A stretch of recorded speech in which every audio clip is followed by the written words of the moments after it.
ஆசிரமம் இருக்கு. அந்த ஆசிரமத்துல ஒரு சீடன் சேர்றான். அந்த சீடனுக்கு குரு நிறைய வாழ்க்கை பாடங்களை கற்றுக் கொடுத்து கொண்டே இருக்கிறார். ஒரு நாள் என்ன செய்யறார், மதிய வேளை அவரு சாப்பாட்டு மேசையின் மீது 2 கிண்ணத்தை வைக்கிறார். 2 கிண்ணத்திலும் குடிப்பதற்காக கேழ்வரகு கஞ்சி இருக்கு. அதுல ஒரு கிண்ணத்துல மட்டும் ஒரு தட்டு வச்சு அதன் மீது ஒரு முட்டையை வச்சிருக்கிறார். இன்னொரு கிண்ணத்துல வெறும் கேழ்வரகு கஞ்சி மட்டும்தான் இருக்கு. குரு கேட்கிறார், உனக்கு எது வேணும் அப்படின்னு. சீடன் சொல்றான், எனக்கு முட்டை இருக்கிற அந்த கிண்ணத்தை எடுத்துக்கிறேன் அப்படின்னு எடுத்துக்கிறான். முட்டையை சாப்பிட்றான், கஞ்சியை குடிக்கிறான். குரு என்ன செய்யறார், அவருக்கான கிண்ணத்தை எடுக்கிறார். அந்த கிண்ணத்துல இருக்கிற கேழ்வரகு கஞ்சிக்குள்ள 2 முட்டைகள் இருக்கு. அதை எடுத்து சாப்பிட்றார். சீடன் அப்படியே ஆச்சரியமா குருவை பார்க்கிறான். அப்ப குரு சொல்றார் சீடன்ட்ட, எல்லாவற்றையும் வாழ்க்கையில் கண்களால் பார்ப்பதை மட்டும் வச்சுக்கிட்டு முடிவு செஞ்சிடாத, புரியுதா அப்படின்றார். புரிந்தது குருவே அப்படின்னு சொல்லிடுறான். அதே மாதிரி மறுநாள் 2 கிண்ணம், 2 கிண்ணத்திலும் கேழ்வரகு கஞ்சி, அதுல ஒரு கிண்ணத்தில் ஒரு தட்டு, அதன் மீது ஒரு முட்டை இருக்கு. குரு கேட்கிறார், உனக்கு எது வேணும் அப்படின்னு கேட்கிறார்.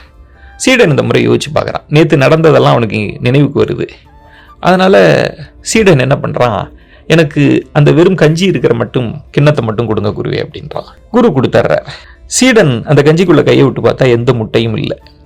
குருவையே பார்த்துட்டு இருக்கான். குரு ஒரு முட்டையை சாப்பிட்டுட்டு அந்த கேழ்வரகு கஞ்சியை குடிச்சிட்டு சொல்றாரு, வாழ்க்கையில் எல்லாவற்றையும் அனுபவத்தை மட்டும் கொண்டு ஜெயிச்சு விடலாம் அப்படின்னு நினைக்காத, வாழ்க்கை அதை விட பெரிது, எல்லா நேரங்கள்லையும் அனுபவம் உனக்கு கை கொடுக்காது அப்படிங்கிறாரு. சீடனுக்கு புரிஞ்சு போச்சு. இதே மாதிரி மறுநாள் மேசை, சாப்பாட்டு மேசை, அதில் அதே 2 கிண்ணங்கள், 2 கிண்ணத்திலும் கேழ்வரகு கஞ்சி, ஒரு கிண்ணத்தில் ஒரு தட்டு, அதன் மீது ஒரு முட்டை இருக்கு. இப்போ கேட்குறாரு சீடன்ட்ட, உனக்கு என்ன வேணும் அப்படின்னு. சீடன் சொல்கிறான், குருவே, நீங்கள் தான் இந்த ஆசிரமத்தில் வேலை பார்க்குறீங்க, நீங்கள் தான் சமைக்கிறீங்க, ஓடி ஆடி எல்லாமே பண்ணுறீங்க. உங்கள் பசிக்கு, உங்கள் தேவைக்கு எது வேண்டுமோ அதை நீங்கள் எடுத்துக்கோங்க, மீதியை எனக்கு கொடுங்க அப்படின்னு சொல்கிறான். குருக்கு புரிஞ்சிருச்சு. சீடனுக்கு ஞானம் கிடைத்து விட்டதான்னு நினைக்கிறார். குரு என்ன பண்ணுறார், அந்த ஒரு முட்டை இருக்கிற அந்த கிண்ணத்தை எடுத்துக்கிறார். முட்டையை சாப்பிட்றார், கஞ்சியை குடிக்கிறார்.